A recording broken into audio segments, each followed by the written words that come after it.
My ex-husband Tom's cruel words still echo in my mind. I shouldn't have married an old hag like you. Younger women are definitely better. I can't even walk with you in public. You're so embarrassing. If I could, I'd go back in time and start my life over. He said these things to me a decade ago. I'm Elizabeth, and I'm 48 years old now. I was 33 when I married Tom, who was 5 years younger than me. We met at the hospital where I worked as a nurse, and he was a new doctor fresh out of his residency. Tom frequently sought my advice, and his genuine curiosity was endearing, so I found myself drawn to him despite our age difference. After 2 years of dating, we married. Despite some initial worries about the age gap, Tom seemed unconcerned, so I put my doubts aside. However, after 5 years of marriage, Tom's demeanor changed. He began verbally abusing me, constantly voicing his regret over not marrying a younger woman. His overly friendly interactions with young nurses at work upset me, but I stayed quiet, not wanting to cause a scene in the hospital. Tom's infidelity was revealed one day, and the other woman was a former patient of his, someone I had never met because we worked in different departments. She was 10 years younger than me and expecting his child. Tom's casual attitude toward his betrayal was shocking. With an old lady like you, it's no wonder we couldn't have kids. My girlfriend is carrying my child, he said with a laugh. I couldn't stay in such a toxic relationship any longer and agreed to a divorce. When I told Tom and his girlfriend I would seek alimony, Tom reacted with anger. I was married to an old hag like you for 5 years, and you want alimony. I should be the one getting paid. Who would pay you anything? His outburst surprised me, revealing he had never considered he might owe me financial support despite his affair. Tom's father even called me, dismissing his son's behavior and suggesting it was natural for a young man to pursue a younger woman. I was appalled by their complete lack of accountability. Tom adamantly refused to pay, leaving me no choice but to consult a lawyer. I couldn't just walk away quietly after his infidelity and verbal abuse.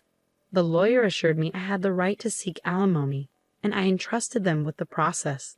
It's often said that divorce is more challenging than marriage, and I certainly found that to be true. Thanks to my lawyer's efforts, I received a fair alimony settlement, ended the lease on our shared apartment, and began living on my own. I changed my last name back to my maiden name, Britton. One positive outcome was that Tom transferred to a different hospital.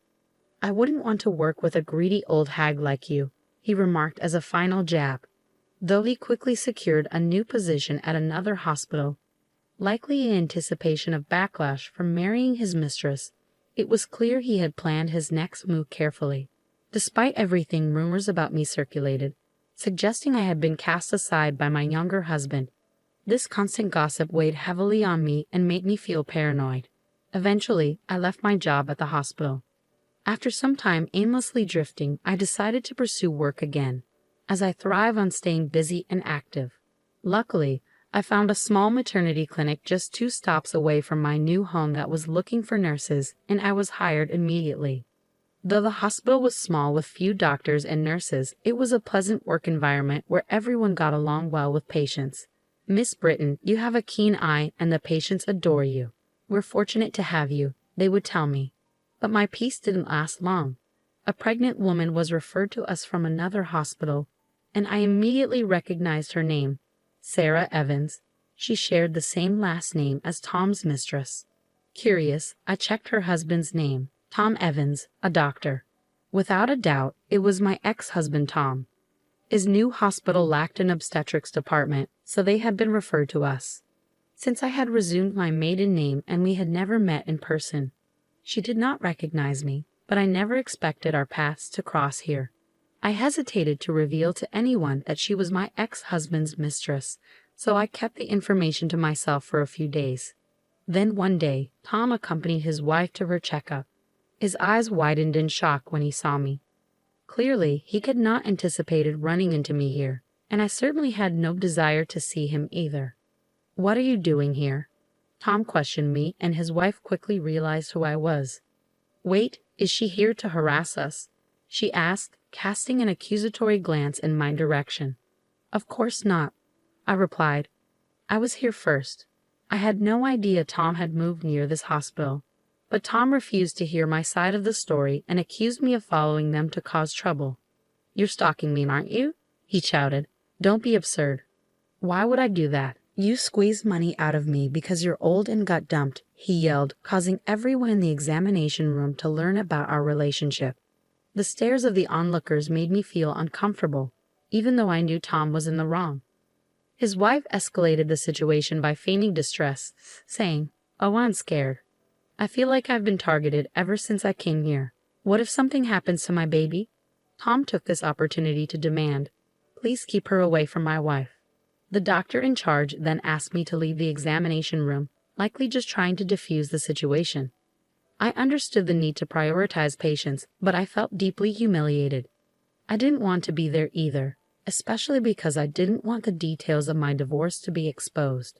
To make matters worse, Tom's wife continued to berate me every time she came to the hospital. Although everyone knew I wasn't to blame, they chose to remain silent to avoid upsetting her or interfering with her pregnancy. As a result, the work environment grew increasingly uncomfortable. With more than 6 months until her due date, I couldn't imagine enduring the tense atmosphere for that long. Although it was a good workplace, I decided to resign from the hospital. "It's a shame, but there's nothing we can do," the director said, looking somewhat relieved.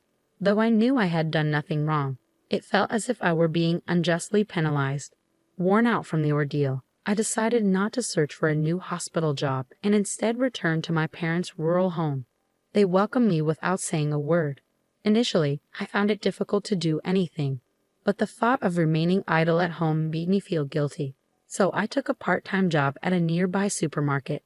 Working outside of a hospital was a new experience, but it offered a refreshing change of pace. I had always loved being a nurse, and it brought me great fulfillment, but the constant pressure and responsibility for people's lives were a heavy burden. Stepping away from that environment was a relief for my emotional well-being. 3 years after moving back home, I was offered a full-time position at the supermarket.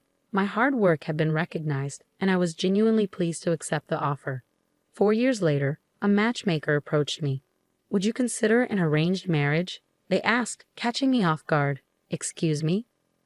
"I have just the right person in mind for you," the store manager announced one day. At 45, I had no plans to remarry, so I politely declined. However, the manager was persistent.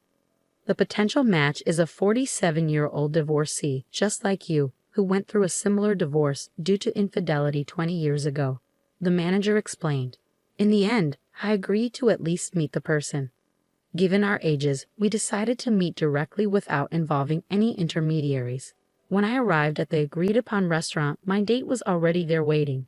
As I walked into the room, he stood up quickly to greet me and accidentally bumped his forehead against the table in his haste to bow politely. "Ow!" He raised his face, which had turned a deep shade of red. I couldn't help but laugh at the comical situation. It was a refreshingly lighthearted start to our meeting. "Hi, I'm James. Thank you for coming today." "Nice to meet you." "I'm Elizabeth," I responded. Thanks to his endearing mishap, we quickly felt at ease with one another. As James shared his story, I discovered he had fallen in love with me at first sight when he visited our supermarket during a business trip. He had arranged a meeting after discussing it with his college senior, who happened to be the manager of our main store. "I hope we can pursue a serious relationship," James said earnestly. Although I had initially planned to decline any romantic involvement, I found myself wanting to see him again instead. After dating for 6 months, we decided to get married. My parents were delighted with James and his thoughtful nature, and they were truly happy for us. Living with a husband who always puts me first has been a blessing. Since we were both older, we had agreed not to have children and instead hoped to enjoy a peaceful life together. But when I turned 48, my health began to decline. A visit to the hospital revealed an unexpected surprise. I was pregnant. I never thought I would conceive at my age, and my initial symptoms did not suggest morning sickness. My husband seemed just as taken aback. "It looks like there's a baby on the way," I told him. His immediate response was, "That's wonderful. So who's the lucky one? Do I know them?" "Yes, you know them very well. They're standing right in front of you," I said with a smile. "What? I'm the one who's pregnant?" he asked, astonished. At my words, my husband looked perplexed and remained silent for a moment. I couldn't help but think, of course, this is the reaction I expected. He turned his gaze to my belly, our baby. I nodded, and his eyes grew even wider in surprise. The news was so unexpected that it clearly took him a moment to process. I mean, even I didn't see this coming. So we're going to be mom and dad. Looks like it, I confirmed. Really? Whoa. My husband, taken aback by the unexpected news, embraced me with excitement. It's unbelievable. A miracle, a miracle. Is it okay for me to give birth? I hadn't considered not going through with the pregnancy, but I was aware of the potential complications given my age. Even the hospital staff asked me, "What do you want to do?" I understood the risks of having a baby at an older age for both the mother and child. I anticipated that not everyone around me would be supportive, and some might question my decision. Concerns about raising a child at this stage of life also weighed on my mind.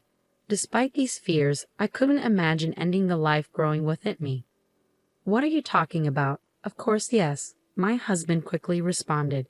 His enthusiasm brought me happiness, but after some time, he began to express concern for my health.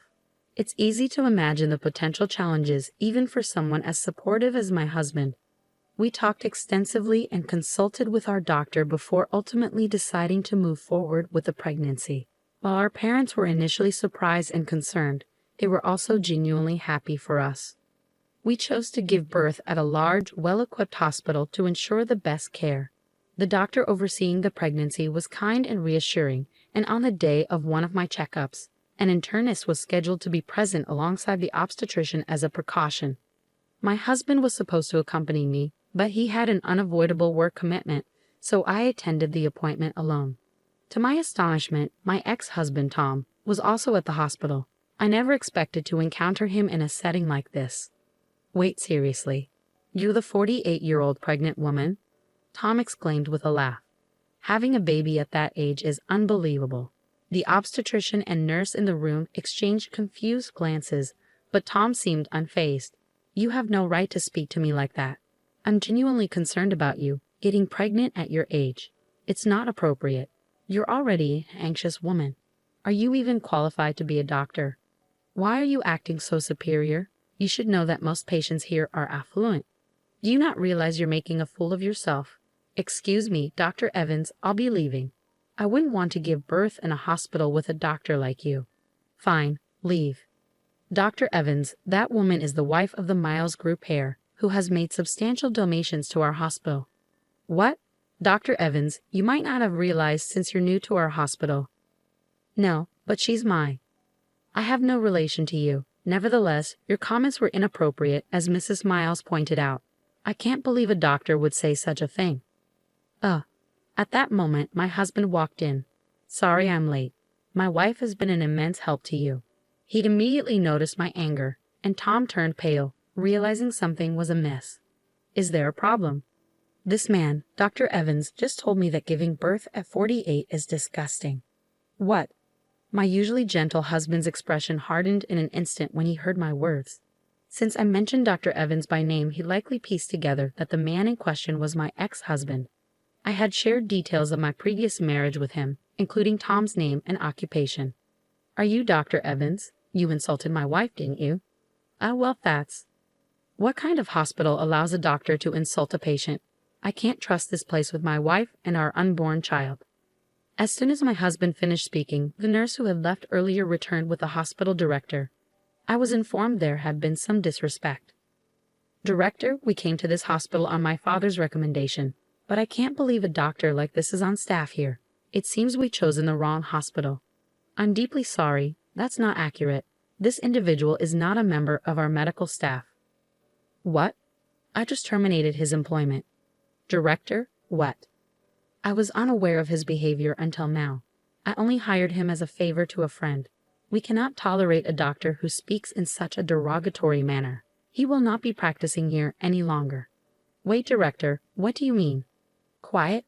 Leave immediately and do not return to our hospital." Upon hearing the director's decree, Tom, who protested with "No, why?" was escorted out of the hallway by the obstetrician. The director offered profuse apologies, leaving us feeling sympathetic toward him. After regaining our composure, we resumed our seats, but my husband's anger lingered. "Did you only fire him because of my father's donations to the hospital? If not, would you allow such a doctor to continue working here?" The director shook his head in disbelief. It appeared that Tom had only been working at the hospital for a week. Tom's father, who was a classmate of the hospital director, had asked the director to hire his son after a recent reunion. The director had no idea Tom would behave in such a manner and offered a sincere apology. Not all the doctors at this hospital are like Tom. In fact, our obstetrician is a skilled and reputable physician. If it weren't for Tom, I would have preferred to give birth here, I explained, and my husband agreed. My father-in-law is the president of a major company with branches nationwide, donating a portion of their profits to medical and welfare facilities. He had generously contributed to this hospital because my mother-in-law received treatment for a serious illness here when she was young. As a result, my father-in-law recommended this hospital for my childbirth. A few days later, Tom reached out to us, pleading for us to intervene with the director and have him reinstated. Surely, if you ask, they might reconsider, right?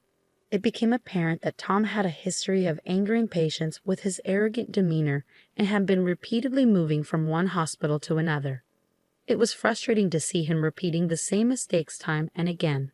Despite warnings from his father, my ex-father-in-law, that there would be dire consequences if he were fired again, Tom seemed unable to learn from his actions. I couldn't help but wonder if my ex-father-in-law's leniency had contributed to Tom's behavior. When the call came, my husband was by my side. He took the phone from me and firmly warned Tom that if he ever attempted to contact us again or came near me, he would report him to the police for harassment. It seemed that Tom took this threat seriously, as he never called again. A while later, on our way home from the hospital, we stopped at a convenience store and saw Tom working there. It appeared that no other hospital would hire him anymore. He was visibly upset and told us that his wife and child had left him, but I felt no sympathy. I decided to avoid that convenience store from then on. The next year, I gave birth to a healthy baby girl. She is truly a delight, and I am committed to raising her with love and care. My husband has been enamored with our daughter since the moment she was born and is showing signs of becoming a very doting father. I'll need to keep an eye on him to make sure he doesn't spoil her too much.